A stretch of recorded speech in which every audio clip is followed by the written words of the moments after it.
бүкіл туған туысы, ағайыны, әке шешесі, ата әжелері жиналып баланың жолын ашады. Яғни бала әрі қарай жүріп кетсін, жолы ұзақ болсын, жасы ұзақ болсын деген ниетпен, биіктерден көріне берсін деп мінекей бүгін біз де мына наурыз айы келгенде, наурыз күні дүниеге келген Наурызбай деген кішкентай балапанымыздың тұсауын үлкен әжемізге кестіргелі отырмыз. Осы әженің жолын берсін, осы әжедей үлкен азамат болсын деп тұсау кесуден көрініс көрсетейік.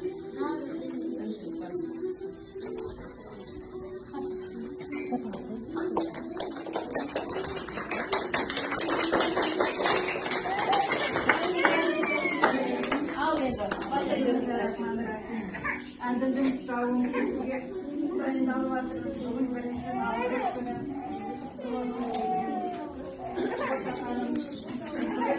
Үлкен азамат болып өтсін. Отан еліміздің, халқымыздың үлгілі